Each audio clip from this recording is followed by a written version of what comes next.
It's not going. It is not going. But Chris is watching it on Facebook, so that must be okay, I guess. So I'm gonna go ahead and run this. What the heck? I can't figure out how to get onto this link. You know what that means? What's that? We got to do it again. You want to do it again? We do it now, then we do it again.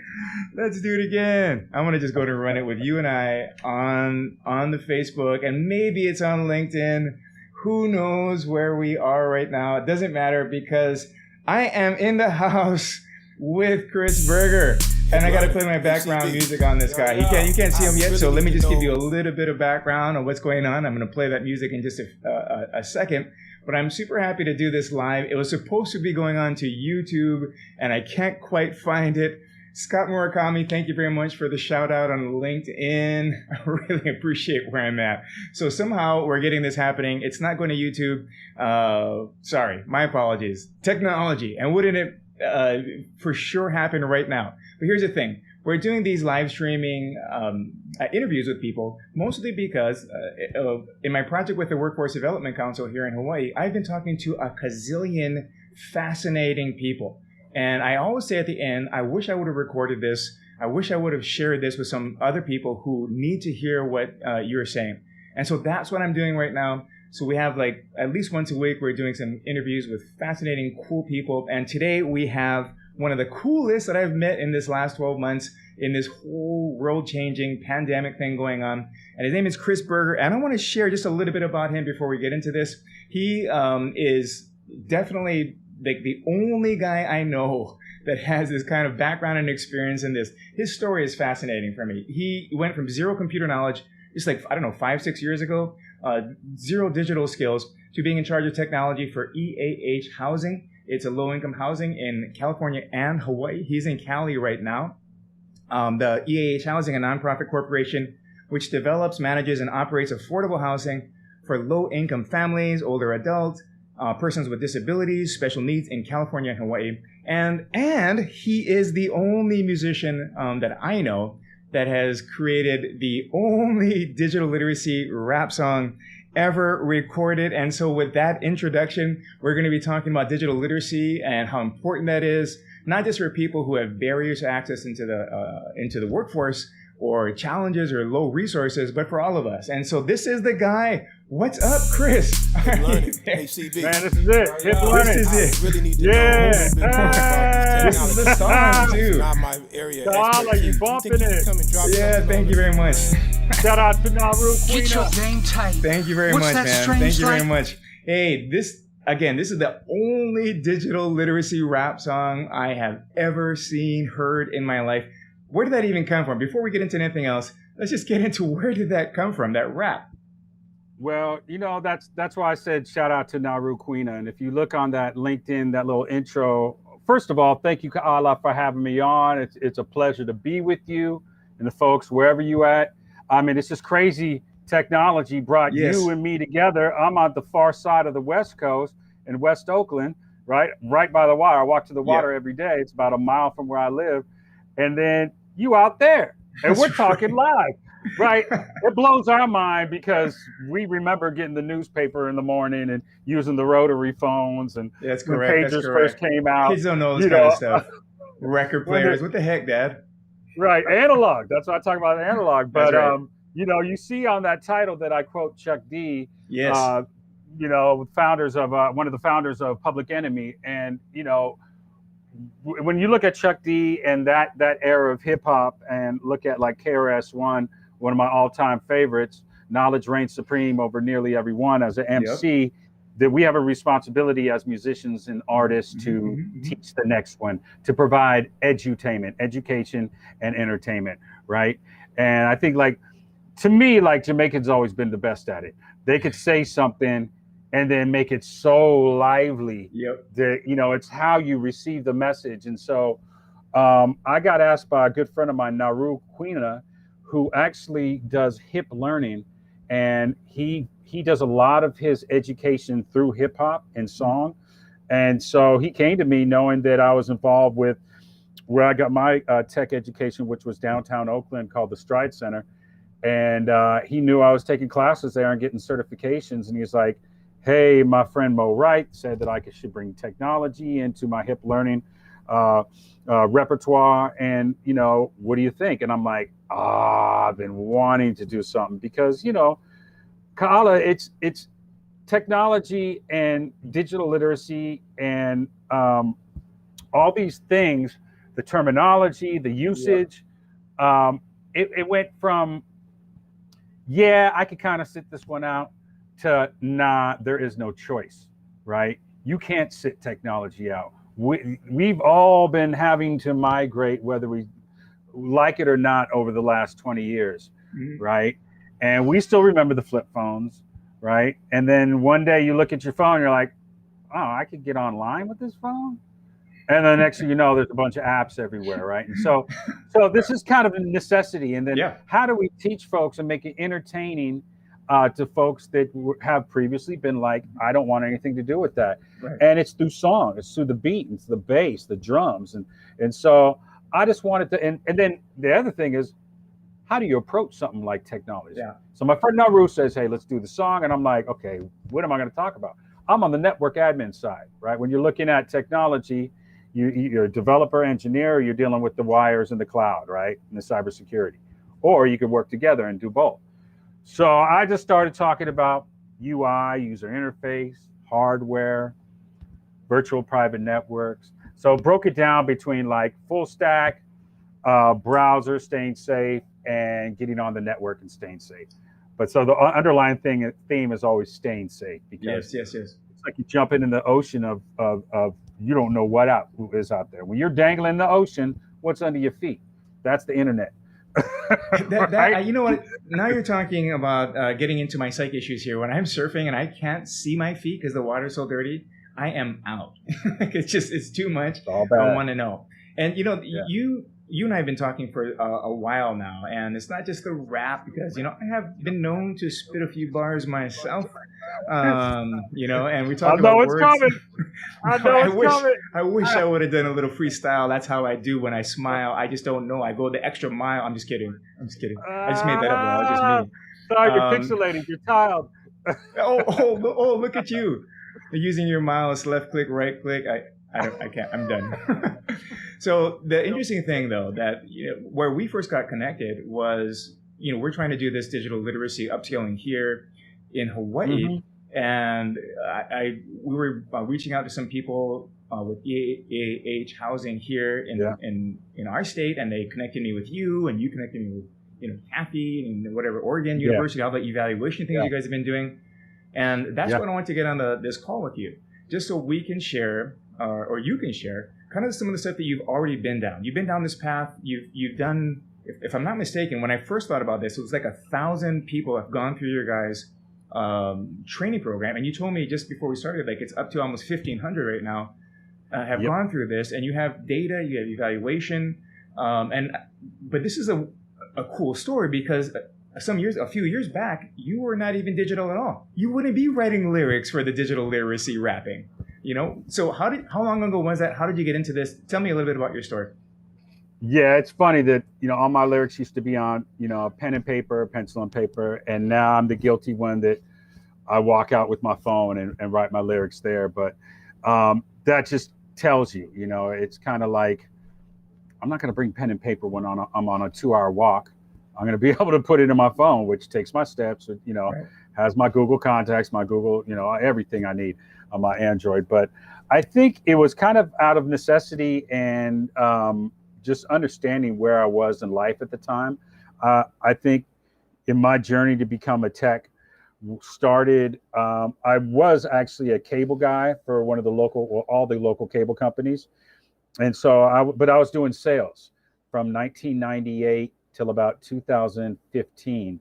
And as a salesperson, I actually became a technician because I wanted to understand how it worked, what I was selling. So I was selling, back then, it was just RG59 coax analog cable. Then RG6, meaning a broader band, a fatter pipe, came in around 2000, and it went from analog cable to now we're selling digital cable, and we're selling high-speed internet, which, if you remember back then when AT&T owned the cable company before Comcast came in, it was AT&T at home, and I think it was 3 megs down. And they call it high-speed internet, 3 megabits, yeah, right? And so fast forward through the years, I was there with the digital transition with the TV in 2008, and then from on-demand to DVRs. And so I saw that part of technology. And then so what happened is I got hurt on the job in 2014 where I tore the disc in my lower back, and I had to get retrained and do something else. And so one of them companies will be like, okay, well, you can't do this anymore. We're going to retrain you and do something else. And so fortunately, I had some funds, and I had the help of the Berkeley Department of Rehab pay for some of my tech classes. And I went to this place in downtown Oakland that, where we are is considered that tech hub, right? We're Silicon Valley. And you look at San Francisco, Palo Alto, Mountain View, all that area, this is the Bay. In fact, I just came from the South Bay, right? Which is really considered Silicon Valley. So, but what we see is a lack of diversity in these tech companies. And so what Stride did was gear itself towards teaching network admins from lower income, brown, black, and so I was able to get into school because I didn't really have high marks in some of the entry tests, but I did score high on the modems part, knowing something about the network because, I sold those and installed For sure, them. that was your background. Yeah. And, I just got to bring up, so one of the professors, he actually took me in a room at my orientation, and he was speaking English to me, but I didn't understand a word he was saying. And, but he was talking all tech, right? And they did offer a coding class. So he's talking about, Ruby on Rails and, some other stuff. And I'm like, huh? And I didn't understand a word this dude was saying. And he's an older brother named Robert. And I'm like, and then he turns to me, he goes, Chris, you need to get to the why, right? And this is one of those life moments. I'm like, what do you mean why? And he goes, you need to get to the why you want to do this. I never thought about it, right? You want to please the family, you want to please, your wife, you want to please this, is it for yourself? And I was like, and I turned to him, I said, I just want to understand half of what you're saying, right? Yeah. And right, because I didn't know when you do an intro to something, I didn't know if I want to go developer side, but I was already had been a cable guy, climbing poles, knocking doors, doing all that stuff. So it was pretty obvious for me that I wanted to be on the network admin side. But you start out with the first class, A+, where you learn operating systems and hardware. Then you get into networking, is the second class, the advanced class, and then you go to cybersecurity. And then you could get into CCNA, Cisco Certified Network Associates. But what this particular school did is at the time that you're in your first A+ certification class, you're required to put in 20 hours of volunteer work with something somehow tech. And so I was just going to find a local computer shop and say, whatever you need me to do, I'll do it. But I heard that there was a guy down the hallway who was doing low-cost Xfinity call center, right? So Xfinity Essentials, some folks are familiar with it. If you could, the cable company Comcast Xfinity, if you could show that you could financially qualify, meaning you're either on SNAP, WIC, SSI, or a child on the school lunch program, you could get the low-cost internet, which they say is up to 50 megs now. It used to be 25, but it's, $10 a month. And I'm like, I was a cable guy. I'll get my 20 hours out of the way like that. And then I walk in the room and it's my guy. I didn't know him yet, but now we're tight. And it's this brother named Willie Lockett, one of the professors there. And he ran the social enterprise part of Stride Center called Reliatech at the time. Then they were called Stride Solutions. Well, he's like, actually, we're not doing the call center anymore. And what they were doing is tech support for 64 senior centers in San Francisco through a grant through the PUC, California Public Utilities Commission. That's crazy. And so I became a field tech with him, providing refurbished machines to some organizations. And there we are just doing tech support. So a printer goes down, we're there. Re-imaging of the operating system, we're there. It's off the network, we're there. And then I brought my cable expertise there. And plus, he's from South Central, so I knew my way around the city. He tells me the first day, he's like, oh, yeah, you're a keeper. You know how to get around the city. But, it was really through doing that volunteer work. And I ended up staying on as a volunteer for about 10 months. non-paid. I just wanted to get better. And I think with anything, especially with tech, I needed to see 1,000 scenarios. And I think that's what it takes. And the cool thing is, Kyle, as we're speaking, as people like us that are in this closing the digital divide mission, you could take the 1,000 scenarios that I've already gotten, that Kathy from Learner Web has already experienced. Mm-hmm. Come on aboard with us. We're going to get you up to speed. I'm looking at your LinkedIn right now. You got your arms like that, training and consulting, right? And so right? And so I could see this dude, oh yeah, everything you bring to the table, we're going to be able to get your 1,000 scenarios of experience. Mm-hmm. And that's what it is. It's people helping people, so we can help people. Exactly. Right? Yeah. Your whole story is fascinating to me.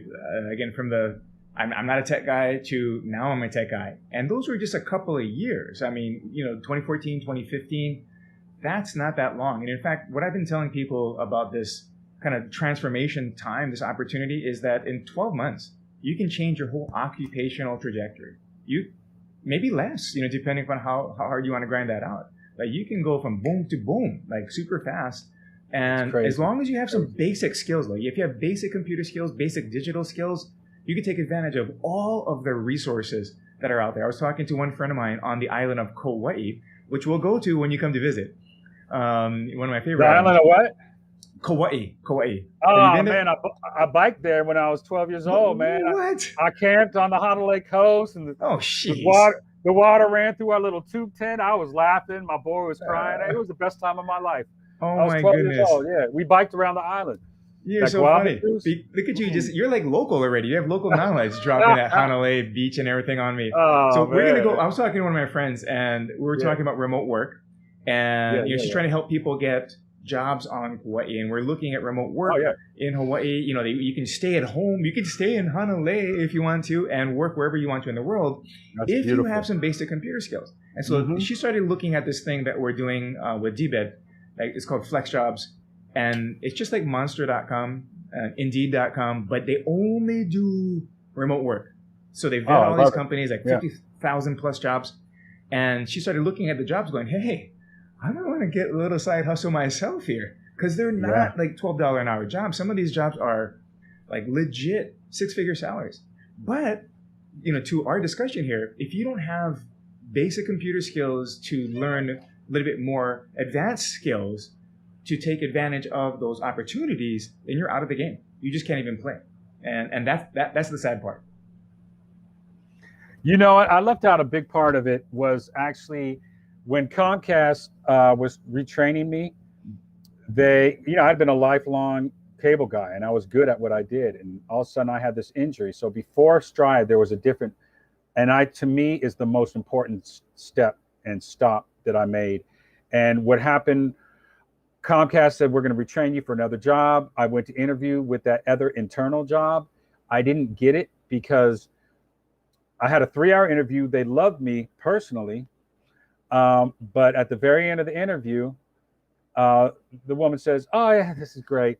Last thing I want you to do is do this PowerPoint presentation. Here's the scenario. Here's the game, amusement park in Santa Cruz. You're going to have a grand opening, blah, blah, blah." Okay, so Ka'ala, I'm in Word. I don't know what she means PowerPoint. I'm in Word. And I'm making underlines and colorful letters. It was all bad.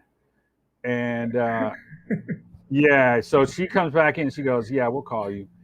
So I realized, right, then I came out of there and I was like, oh, there's an actual office suite? I thought it was just Word. Right. Here I am.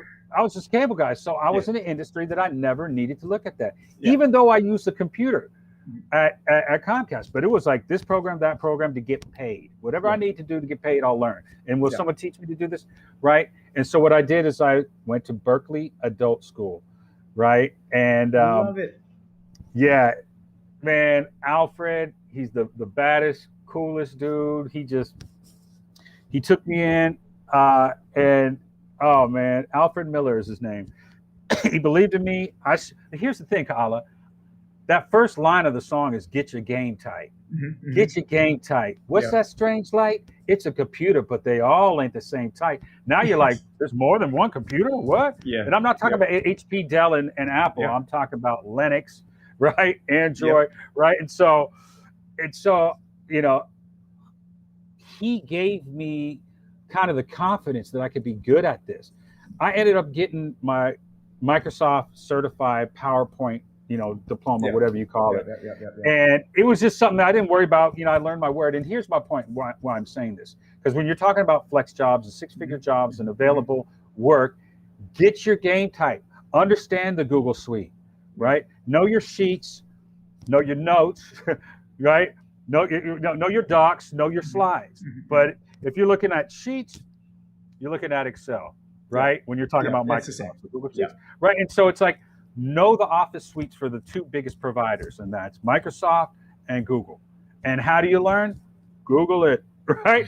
There's so much free stuff out there. And to connect. And I think what's really important too is to get mentorship, mentees and mentors, right? So if I was fortunate to have Kaala as a mentor, we'd hook up 1 hour a week and you're like, oh, check this out. This is what I'm seeing. Because how do you learn Microsoft Teams if you don't have that enterprise license? So the first day I walk into that job, I'm like what happened to me here at my job? I'm looking at 20 different programs. Like it's hard to prepare for that. And I think through mentorship, we can help. And I'm not talking about the youth. I'm talking about the novice techies, the people that are just new to this. We help other people learn and understand and grow. And we have a responsibility to do that.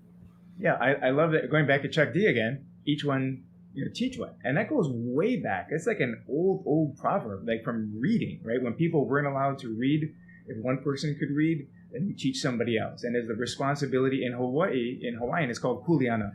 And that kuleana is, when it's given to you, you take that seriously, because that's a big deal. So, the fact again that you're putting, Chuck D on your LinkedIn, just gonna get everybody to recognize that this is a responsibility for people who know. So again, like you're talking opportunities, you went in with Word, didn't know Excel, get your game tight, love the concept, and people I got a phone call today from one of the aunties of Kupuna in Waimanalo. We put in a couple of computers, like 30 of them actually. Fantastic. Right on the beach, it's a Department of Hawaiian Homelands, and they're all aunties and uncles. One of the guys there was an old beach boy, one of the old school, old guy beach boys, like in his 90s. Wow. And we put in a new computer. It was donated by there's this nonprofit here called Hawaiian Hope, and they just refurbish computers. And so they donated these, we went to install them. And, installing a computer for Kupuna is not 10 minutes because it's about 10 minutes to plug everything in. But then it's like half hour, you got to talk story. We go in and put in computers. We leave with kimchi, all kinds of food, But she called me up today and she left a message. And she says, hey, this auntie, I was calling because you guys installed the computer, but I don't know what to do with it. She already had a computer, but we put this new one, and she was, so I haven't touched it because I'm afraid of breaking it.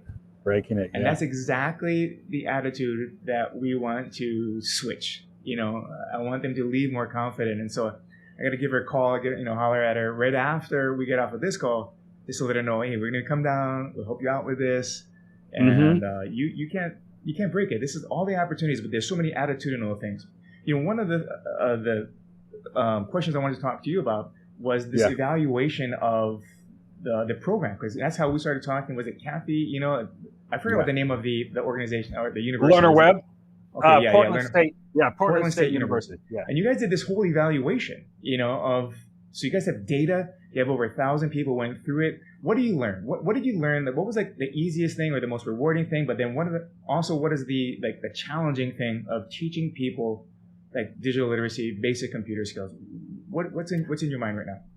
Well, I always think it's like even though you could be new at something, there's a lot you could bring to the table that you can apply at that new whatever it is you're doing.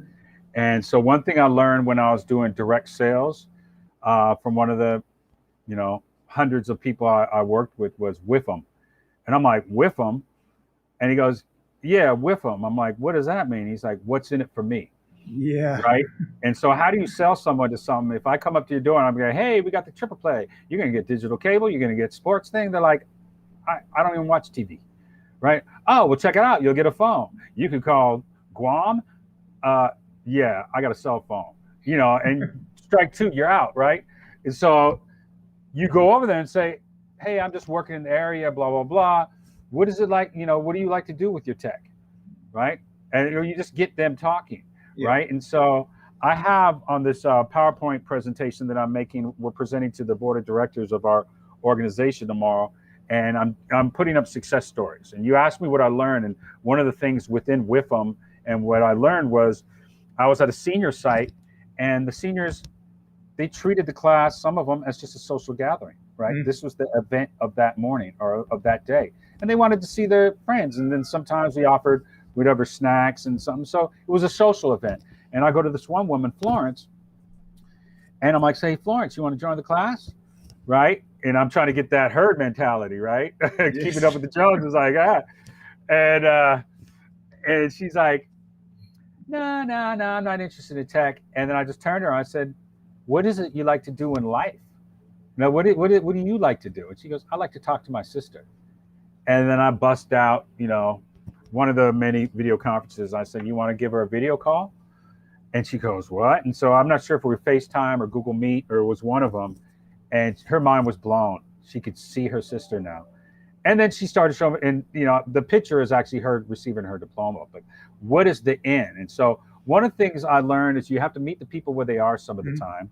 You have to slow it down. You have to make it in common terms. You have to create analogies. Like I have an analogy for, about Virus Total, right? Virus Total is the site that'll tell if you have a bad URL, a bad file, you just put it into the site, and right. And so I'm trying to teach. What's that? Cool service. I love it. And so I'm trying to teach someone like the difference between downloading a file and running it, right? Receiving a file and running it. And then I give this analogy of getting a package in the mail, but opening the package outside your home so that if that package is filled with rats and snakes, it just goes out into the bush, right? As opposed to bringing that package in your home and then open the box, right? And so when they see things like that, or talk about the network, you could talk about the network and local highways or freeways or roads near where the class is being taught.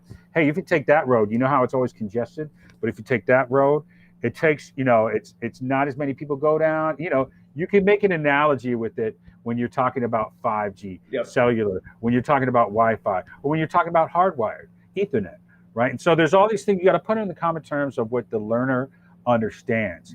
And I learned when you speak above them, they're going to go to sleep and become disinterested. If you keep them engaged and do the what's in it for them, right? Maybe you start off class with, let's answer some questions. What are your expectations? Are there any tech questions that you always wondered about? And then I always say this, hey, you know what? I'm going to learn a lot from you guys because not one person knows it all. I can guarantee you're going to teach me some things. So remain humble and hungry. And because you're always going to get that one person that knows it all. And you're like, oh, great. Yeah. I can't wait for you to teach a part of the class. We're going to get to that. Right. And they're like, oh, I can't wait for my time. But people have those questions. And then you say, hey, we're going to learn some stuff together too. Then you're building community. So I think in the end, what I'm trying to do is build that community. We're talking about people who know stuff. They know everything when they're coming in. We're trying to filter these guys out, right? Like if you already know how to turn your computer on and you're already triple clicking, then this is probably not the class for you. You're going to want to pull your eyeballs out if you sit here and you're super bored. So what did you guys do? Did you just open it to everybody and say come in, so that all these guys are coming coders? I think you should do is go to the dollar store, get one of them like sheriff badges and little gold stars. As soon as they speak up, go, oh, wait, this is for you. Give them the badge. That's right. Hey, when everyone's got a question, come talk to the sheriff here. Yeah. Without putting it, they should be celebrated if they're there to contribute. So I think everybody's got a voice. Nobody's voice should be louder. They always say, we can sing together, but we can't all talk together, right?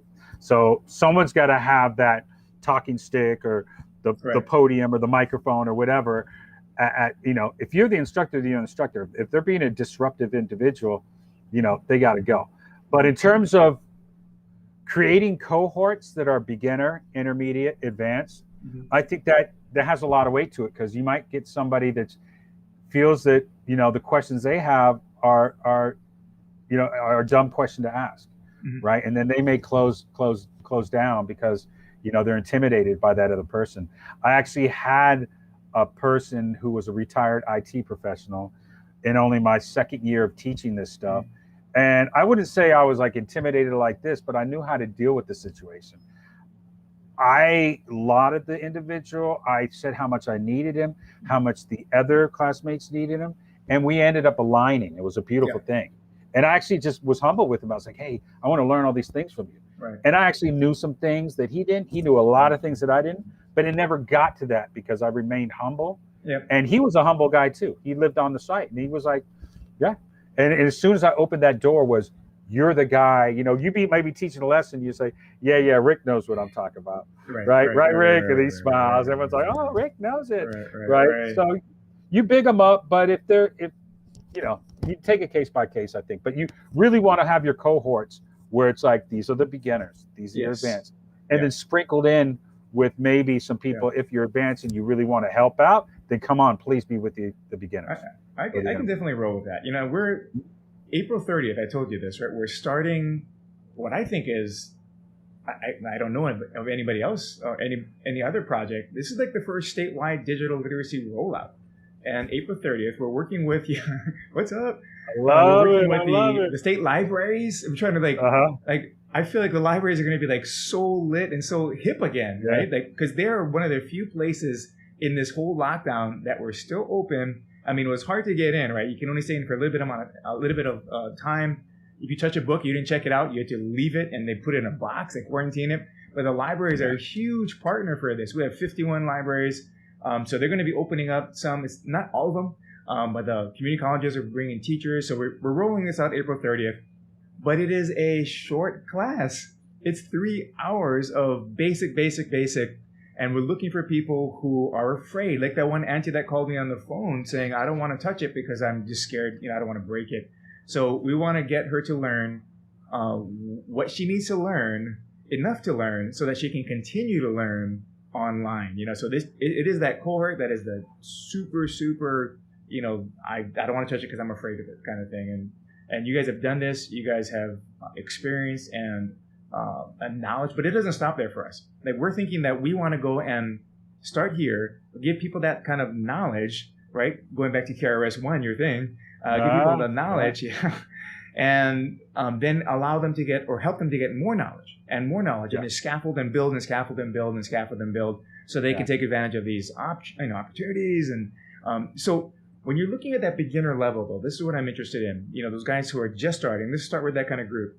What do you think are those basic skills that people need to know, you know, just to get into it enough so that they can learn more online? You know, we talked about Googling. You can go Google whatever you want. You know, like my son fixed our truck's brakes by looking at YouTube and learning how to fix cars. So what do you think people need to learn so that they can continue to learn online? I would start with this. You're about to have the class. The people know they're going to come. If you have a list, right, they know where to go. So there's obviously been some pre-contact to know the event, date and time. I would have people submit questions ahead of time so I could address some of those questions or see where those questions are weighted. Are they more on network? Are they more on operating systems, right? And so I could focus. But given 3 hours, what do you do? Knowing that an hour is going to be basically housekeeping. The first half hour of the class, getting everyone to settle down. The last half hour getting cleaned up, whatever, right? So you really have 2 hours there.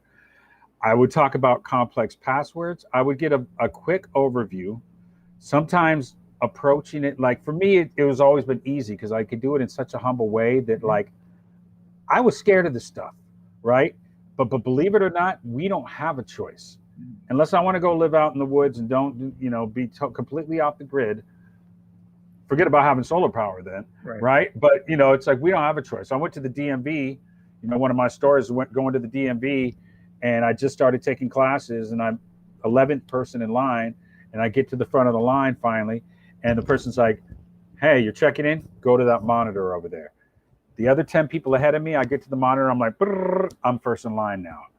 because the other people are scratching their heads like, how do I use this thing? So here you are walking to the DMV, physically being there in person, and you're still told to go with the computer. So that's the fact, is that we have to use this stuff. So I would start with, can they submit questions? If so, I could see where the questions and the curiosity is weighted.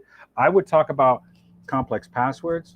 I would talk about, so complex password, a simple word like going to the show, right? That's going to be my password, going to the show. Capital G, 0, upside down exclamation point, NG, T0, TH3, SH0W. So I've incorporated more than 8 to 12 characters. I've used a special character, which is my exclamation point, that, you know, which acted as my I, right? And so I'm teaching people how to remember an easy password, but make it complex so a hacker can't get in there. Wait. I can't use password 123 for my password. Or QWERTY or password. Right. Go ahead and use it if you don't want the money in your bank. Right. But you might as well just go there and give it to me. Right. Hey, I had a lady in our kupuna housing, like senior housing, who was using her social security as her password for her Wi-Fi. I'm like, what? It made me twitch. Yeah. So this kind of stuff is crazy. I love this idea of teaching people this kind of stuff. You know it, and that brings to mind is like, the sad truth is we're not going to reach them all. That's just the sad truth, right? And so you want to identify the digital ambassadors and the navigators, right? The people that can help the other folks, right? You want to connect them with each other. You're saying you're given 3 hours, and you're saying realistically, what can you? And the reason I say complex password, because most of the times, unless you're Apple, and even Apple folks, you're getting a Gmail password, right? People love Gmail because you can store data in the cloud. You can use their Office suite, right? And and plus, if you're Android, you can't even use your Android unless you're signed in with the Gmail.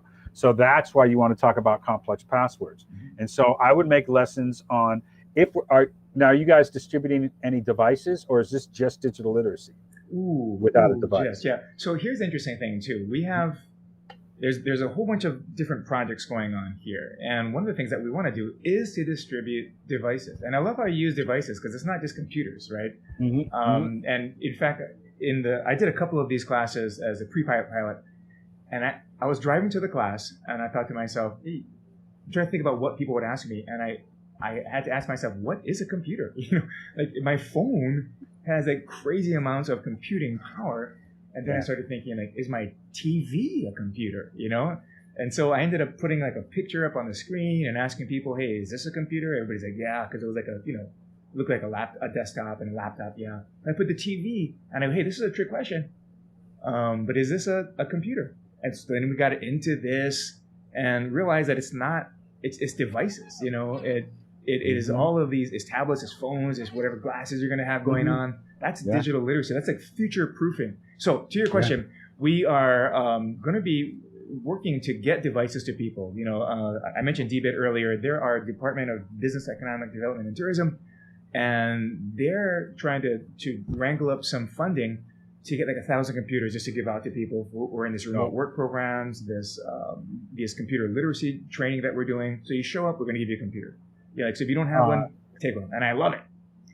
But then also our Department of Hawaiian Homelands is looking to get computers. So all of the people in Hawaiian homes, so we took 30 of them out to Waimanalo.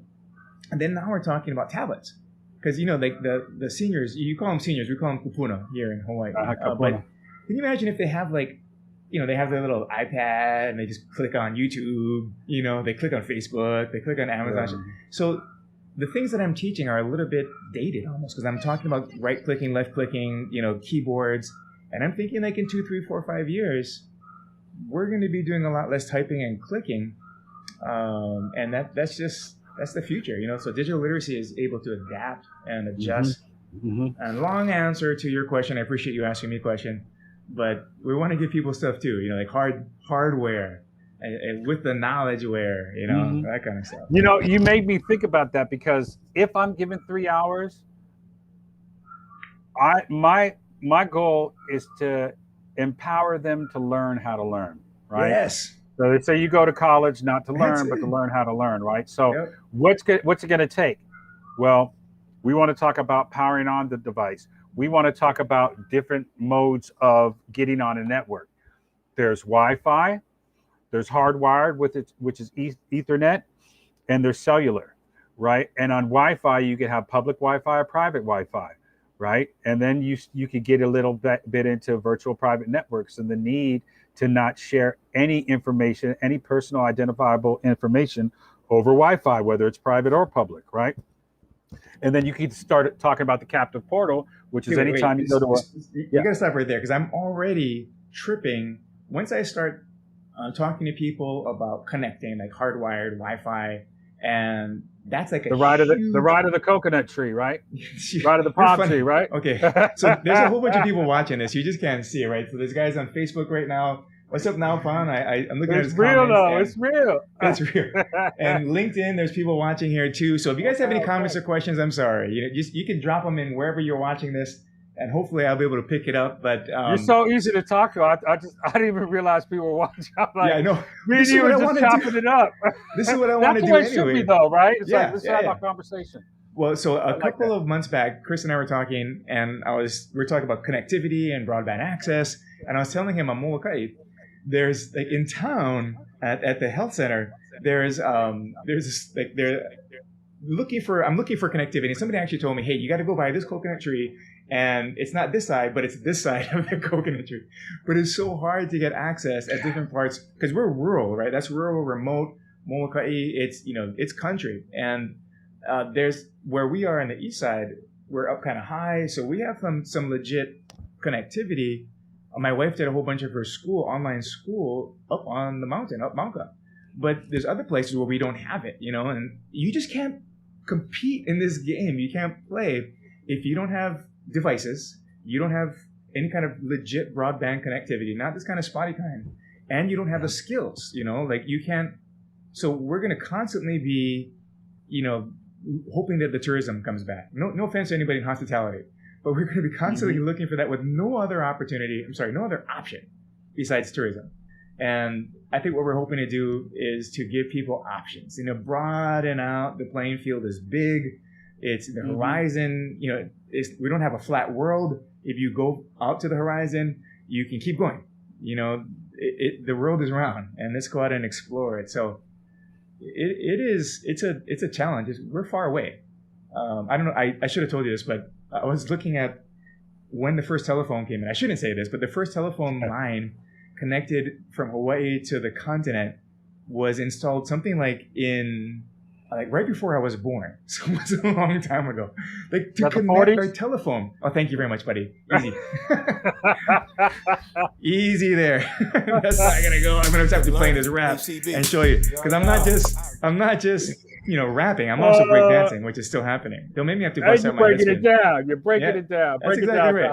So the internet, like for us to connect, I think from Hawaii to the rest of the world, and Bert Lum may be watching this. He's our broadband guy, but I think 90s or 80s. It was like really recently. So for us to start talking, like we're talking now, this is legit. We're joking about record players. The dial-up phones, and I remember people having like those little touch phones, and we're like, what? Mm-hmm. But my kids have never seen that. We're living in a completely digital age. Remember Napster? Like speaking of digitalization, that kind of stuff just changed the world. And if you don't have these kind of broadband access, computer devices, skills, you can't play. We're just out. Yeah, Napster brought Metallica to court. I mean, they went to court, and it's like you never thought you'd see them in court. But can I show you something real quick? Can I share something? Try it. Can you share something? Yeah, tell me if you see this picture right here. Go ahead. I do. Hang on. Let me add this to the screen. Go ahead. Can you see the picture right here? I'm looking at EAH where my pointer Housing. is? Yep. See that pointer? So can you guess what that photo is? It looks like some kids sitting outside a building, probably getting free Wi-Fi. That's what I'm thinking. Yeah, that was two young girls, two young students in Salinas, California, where we have a couple sites near there, EAH Housing sites. These young students, were at the local Taco Bell, because they didn't have Wi-Fi at their home. And I mean, think about that. Yep. That's the digital divide. Yeah. Right. You know, the good part of the nice ending to that is the GoFundMe raised over 130 grand, you know, and then they were able to keep their home that they were getting kicked out of at the time. And the district provided them some hotspots. But, you know, these are important things, is that when you're only given 3 hours to teach people, there's so much. But if you were to boil it down to the basic of what's most important, I would say the world is out there. It's waiting for you to join in safely, because nothing will turn you off more than looking at your bank account and seeing zeros, right? Or looking at a bunch of credit cards you didn't know were opened in your name. And to really emphasize and say, you know, we could take some simple ways of protecting ourselves that don't have to be over complex. That's why I simplified, Kala's the best MC, right? And so spelling that, right, we all know, right? And so spelling that, you could remember Kala's the best MC. Kala's the best MC. Thank you very much. But all my E's are 3s. You know, it's like you have to have a pattern. To each their own. And then really talk about the network. Never do banking ever, unless you're hardwired, right? And because you can even see some virtual private networks, some VPNs that have a log policy, that even though you think that you're private, they're selling your information to a third party. So what do you do if you don't have an opportunity to have a modem that enables you to be Wi-Fi? You could choose a VPN that's trusted, right? Or you could just call the bank and do your banking that way, right? What does a phishing email look like? What is phishing, right? How to identify scams? And so out of that 3 hours, I'd spend a good hour on the cybersecurity aspect of it. And then, you know, like what we talked about, how to learn. Yeah. How are we going to continue this? But I just want to get them to the point where they know they have an email or a Gmail or a Proton, whatever, you know, and then they can now sign up with different accounts, or, you know, and then teach them about Night, nightnight.com. You get a bunch of free software from there. Have I been pawned? What are you talking about? NINITE.com. Okay. HTTPS, all that. But Night, you can get anything from VLC Media Player to AVG. Are you on it right now? Yeah. Isn't that cool? It's some good stuff. Okay, right? I use VLC all the time. Right. You know, so, one thing you said that I got to go back to is this idea of teaching people how to learn, right? Learn what you need to learn.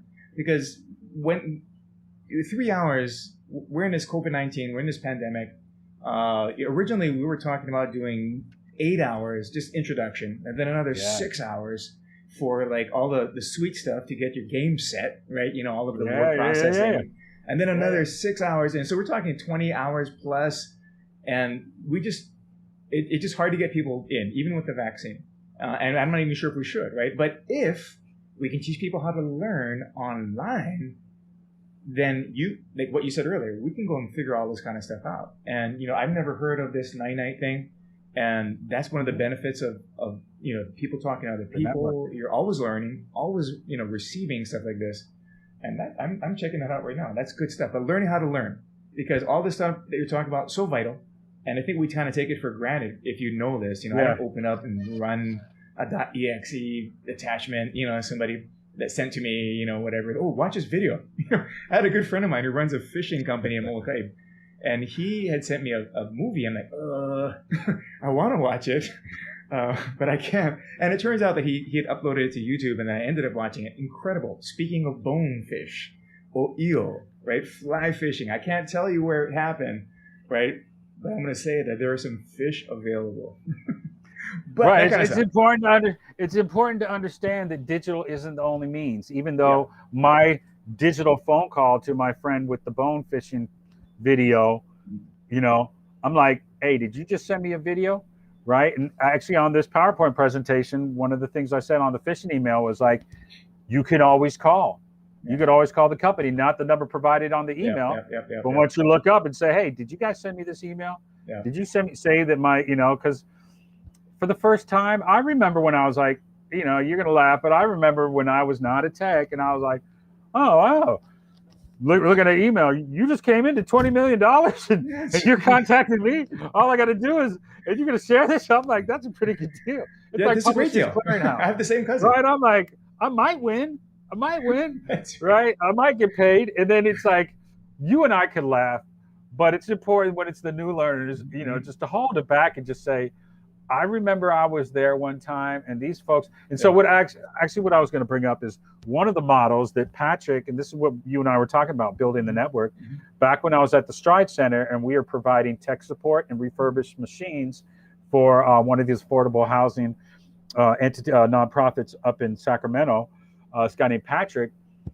He implemented in his digital literacy program that when you got your device, before you actually owned it, you had to do 2 hours volunteer time helping somebody else. Oh, nice. So there goes to each one, teach one. What we found is that worked for a little bit. Then you get the people like, well, and they remember sometimes funding is all about the key performance indicators, the KPIs. You got to show that you've made headway. And sometimes just getting people to take the class and get the devices enough without asking them to volunteer 2 hours of their time. And then you're getting to other things about like, background checks and do you want people helping this, you know what I mean? And so, but I really like the model because I look for those natural helpers and then ask them. Like right now we have a volunteer that's already in IT that went through our program. It's like, yeah, on Thursday between this time and this time, your students can call, and I got a little prize for him that I'm sending to him, that's cool. But it's really about, he didn't do it because there was a prize. He did it because he wants to help. And so I'd rather foster those and hope that I get more. But I think that's really, you're really trying to build community, because if tech doesn't help us build community, I don't want to be corny and be like, what are we doing it for? But then we're doing it for ourselves. So I think we have a responsibility. Because when you said that that cabling didn't come to the 90s, and I'm like, I wish it never came. Right? Because there's those of us that like things that are pristine, let's let them be pristine, but sometimes we don't have a choice in this. It moves without us. Hey, Kaala, can you hear me? I can't hear your audio.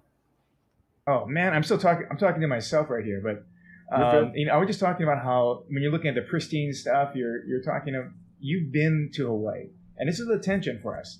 This is a real thing where, but the thing is, it's already happened, right? So I can't put that, close Pandora's box anymore, because there's people who we're talking about, internet stuff, and do we really want to? Like, do we really want everybody on social media? Like, you're not even on social media.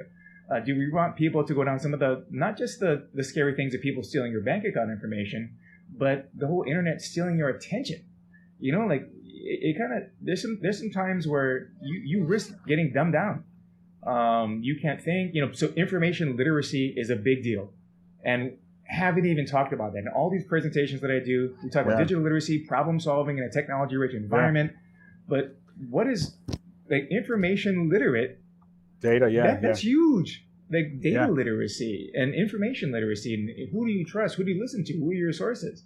Who do you vet out? That kind of stuff we haven't even gone on. So I think the idea is that we can elevate all of the canoes, right, in the ocean to the same kind of new baseline level of skills, and then give them all these other resources to learn about these kind of safety things. And here, watch Chris's YouTube video on how to make secure passwords, and you should have one, by the way.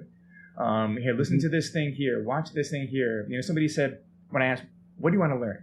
And in the class we did last month, and the lady said, well, I want to, learn how to use Zoom. I go, what? In my mind, I'm thinking, like, if I want to learn something, I'm going to go on YouTube. I'm going to go Google that. But for them, the people who are not quite, like ma'a, we call it in Hawaiian, where you're close to it, you're knowledgeable about it, you don't do that. Like, to go find directions to the library where we had the class, one lady asked her son for directions. I said, what you going to do now after the class was done? We're going to use Google Maps. Like, it changes how you think when you're able to access digital skills and tools. It changes how you think. It changes how you solve problems. And I think that's what we're trying to get to. Yeah, I would just say also is like sometimes when I leave my home and I do these, I've been doing these 2 hour walks in the evening just to clear my head. Mhm. I print out 3 different songs and I practice my lyrics. I do some editing or I write, or sometimes I'll just listen to a podcast on the way back or something like that. But sometimes when I leave the home, I unplug the tech. Mm. I unplug the power from my modem, and you can do this at night too. Just unplug for a little bit and then feel the air settle. You just feel everything. Go airplane mode or turn off your phones, pick up a book. And so I find myself a lot trying to make sure I do that to avoid becoming over tech. And we mentioned like I play music. I have a whole bunch of different groups that I play or produce music with. Yet I'm not on social media. I do have accounts, but I'm never on it. I go on like once a month for Facebook, maybe once every 2 or 3 months. But it just became like a garbage heap. There's some beautiful things happening. There really are. But I'm just like, I'm on this stuff all day. What do I want to do? Get off work and get back on it again? Right? I would love the sound of an analog record with the needle hitting it, or a live band, or just go to the beach or something. And so I found myself trying to get away from it. Yeah. But what excites me is the ability and the opportunity to be there for someone when they're learning first, because you've got a bunch of hidden geniuses. And I don't mean that as we actually have a organization called Hidden Genius that targets, young black and brown of Oakland, but big them up. But you have a bunch of hidden geniuses out there. They can market what they have to the global economy and get paid. So if the rest of these folks are going to move to Hawaii, then man, let's get our people paid, right? And get them some opportunities, right? And so in some ways I look at it like that. And then there are geniuses everywhere. We're talking about the grandma over there that came up with this, new way to go fishing, or some new way of weightlifting or recipe or whatever it is, or this dude over here, or this youngin' 12-year-old over here, right? And remember, my grandson's 12 years old. It's intuitive to them. They grew up on it. They're like, oh, give me that. Right? You're like, damn, how'd you take any classes? They're like, no, I feel it, right? It's natural to them. But I'd say it's that important. And that's what I'm saying on a 3-hour class, at least an hour. But within that hour of cybersecurity, you could be talking about the complex passwords. You could talk about hardwiring and protecting yourself on the network. You could talk about VPNs and hardwiring. You could talk about captive portals, which is if I go to a coffee shop and I see, let's say it's Ka'ala's coffee shop, right? Ka'ala, you own a coffee shop. I go to the coffee shop and it's called Ka'ala's coffee shop. I see that Wi-Fi. I'm like, oh, there it is. Boom. Oh, let me check out my bank account, right? Because you said free Wi-Fi. I'm on your network. But I can bring in a hotspot and name that hotspot anything I want. Yes. And then, so if I was a business owner, and all businesses from hotels to train stations, libraries, public Wi-Fi, they all have disclaimers, and that's the captive portal. This page that captures you before it lets you through the portal. Hey, welcome to Ka'ala's coffee shop. Feel free to use it, but don't do any bad things. Click yes to continue, right? But if I just jump on the network and says I'm on Ka'ala's coffee shop network, I'm like, let's check out my bank. Let me buy those John Legend tickets with my credit card, right? I'm in the back going, thank you, right? It's not even doing bad things. Don't do bad things. It's don't do good things. They go check your banking account, right? It's don't do the things that are going to open you up and expose you and be vulnerable to people sitting in the corner, just reading their book and stealing all your stuff. Yeah, and even if it was a captive portal, I wouldn't be doing banking because there's Wireshark. Then I can pull packets out the air and see your unencrypted data. So there's so much to learn. But like I said, it's really about the basics to get them on with concern, but not fear. Right? Not enough fear to keep them away from it, because they don't have a choice at this point. I mean, you have a choice if you want to live off the grid, but there's a lot of beautiful things out there. It's just unfortunate that a lot of the ugly stuff rears its head more or gets advertised more. That is nicely said. And speaking of beautiful things, this rap that you did, I've been telling everybody about it, and so I'm gonna have to. I know you wrote the lyrics for this as the wordsmith that you are, and so I'm gonna have to play a little bit of this in the background. And then I wish I would have wrote something like a couple of, little bars. Maybe you and I can collaborate for 2021 digital literacy rap. Get your game tight. What's that strange light? It's a computer, but they all ain't the same type. Linux for the world, Apple for the artists, but Android and Microsoft Windows, they got the market. Those are systems operating at a high level, but you can create your own. You're so funny. The software and hardware, that's rules right. Uh, and tools, they work together like winter weather and warm sweaters. But Microsoft got the market. But there's legit stuff I inside had such of it. a good time doing that song. You get deep in the hardware. Yeah, that to me is like, if you could do something. I mean, I get the biggest kick out of it because I look back years ago, and the first computer my friend gave me, he says, he's a guy I grew up with, and he never went to college. Mm-hmm. He works for these design firms. He's their Apple guy, just self-taught. And he gives me an Apple, and he goes, "Don't worry, you can't break it." And I'm thinking, I will do everything but not break it. I'm about to break it, and I was so basic and not even knowing what I was doing. It was just like, click, click, click. I could see a video. Click, click, click. I could see my bank, but I didn't think about protecting myself.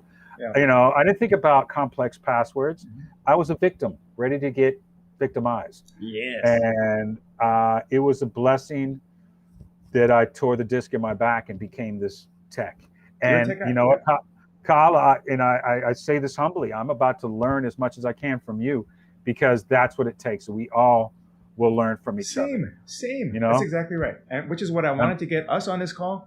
I wanted other people who I talk to and interact with, other people around the country, around the world, around the state, to just start thinking a little bit more about digital literacy, right? We take it for granted. And when I'm in the classes last month, and it's been a long time since I put my computer trainer, hat on, but I just forget. I read something just recently that somebody said during this kind of digital revolution, COVID-19 thing, the people who are digital already are going to get more digital. And that's true. Like, our internet went out this morning, and then I instantly got like 3 text messages because my son's fiance, she runs an online business. My wife is a nurse practitioner and about to see a patient in 2 minutes, and I can't do this live. And so my other son has to go to school. So we have like 5 people desperately needing this connection, right? And so the people who are digital get more digital, because it's going to be tele-everything, right? Telehealth, tele-learning, tele-school. And the people who are not digital, you talk about that digital divide, it's a real thing.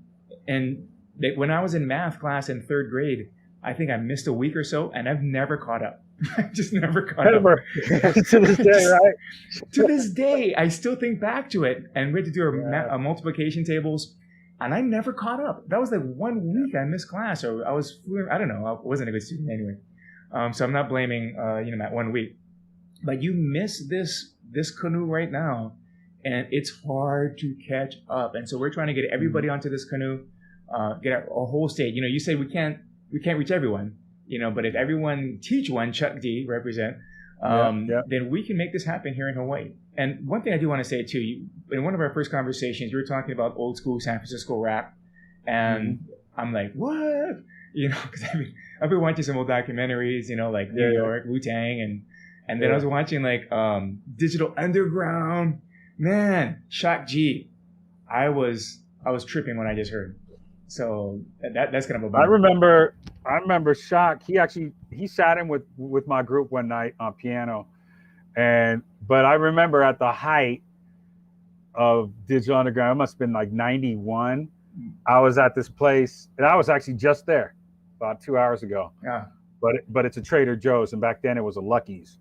And I got my shopping bags, and I was ready for like the 2-mile walk home. And Shock had a what do you call them cars? Pantera. Yeah. A little sleek. And I'm like, I knew you had it. And I was like, hey, Shock, I'm on Greg. He looks over like cool as could be, and I'm like, can I get a ride? Gave me a ride home with my groceries. What? And I was like, I'd been rapping for 6 years at the time, I think. Started in 85 and put out my first record 3 years before that. And, but it was like they were at the top. And Yes. what a beautiful mind, what a creative genius. He brought a lot of fun, but he brought a lot of empowerment. Yes. He brought a lot of empowerment. He had the word. He had a great perspective. He had a sensibility. He big up the whole P-Funk. The way he broke down what Parliament Funkadelic was to us, he had a lot of beautiful things to say.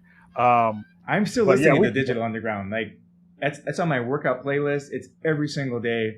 And peace and humptiness forever. Shaq G, man, peace and humptiness. And for those of you who don't know, you got to go find out. Like this is Digital Underground, Humpty Hump. Do what you like. You just got to know this kind of stuff. You like the way we swing. Yes. MC Blowfish. Underwater Rock. I sang On Do What You Like, and if you missed it, I'm the one that said just... Sorry, I don't even know if I can say this in a WDC. It's just biscuits, but... That's right, it's just biscuits. I just said grab them in the biscuits. What does that mean? I don't know what that means, San Francisco rap. Hey, anyway, it's time to roll. We didn't have enough time. This is exactly what I wanted to do, was you and I talk, and you get some of your thoughts, some of your mana'o, out to our community here in Hawaii and to wherever around the world where we're going to be listening to everything. And so let me just say, before we leave, thank you for those of you who stuck through this. I know we had some YouTube issues trying to get on. I still don't know where that thing is going to. But if you're on, it's great. And if you're watching this later in the replay, please feel free to drop in questions, comments, in the whatever thing you're watching on. I don't know where this is going, but like and subscribe us as well. We do have some things coming up like next week. Here's where we are, right in the middle, right there with Chris. In a couple of days, we're going to be with the godfather of broadband here in Hawaii. That's Bert Lum. So we're going to be talking about all things broadband. Speaking of access, digital access. And so we're going to be having him on this, talking about this. And again, just trying to raise the level of awareness, understanding for why digital literacy skills are so essential and important to our state here in Hawaii. Again, it's all about opportunities. It's not just about knowing things like I just want to know how to left click, right click. It's about having the opportunity to live the way you want to live, right? So a digital equity declaration has to do with access for all, and all is access, a digital for all, and literacy and livelihood. And that's what we're trying to get across our state. And if you know somebody who needs some help, or is afraid of their computer, or you're always having to help them with the computer, then for sure, give us a little shout out here, contact us, because we are starting out classes April 30th all around the state. It's going to be community colleges, libraries. They're all free. We're going to give people online learning resources to continue learning all the stuff that we're talking about here today. And I mean, there's a lot of stuff going on. And again, buddy, you have exceeded my expectations. Your depth of knowledge for everything, not just digital. I'm looking at the website you sent me to, but all the history of rap. We should just do a live stream just on that, just to get into I like this. The access, literacy, and livelihood. But don't forget the emergency broadband benefit program starts in a couple of days. $50 off your internet for the next 6 months. $100 back from whatever device you buy. So I don't know. Let's get some money in people's pockets too. That's exactly right. It's all about empowering. Thanks for always doing what you do. Because even in that last comment, it's giving people resources. So shout out to you, man. Aloha and a hui ho malama pono. Peace. Peace. Peace.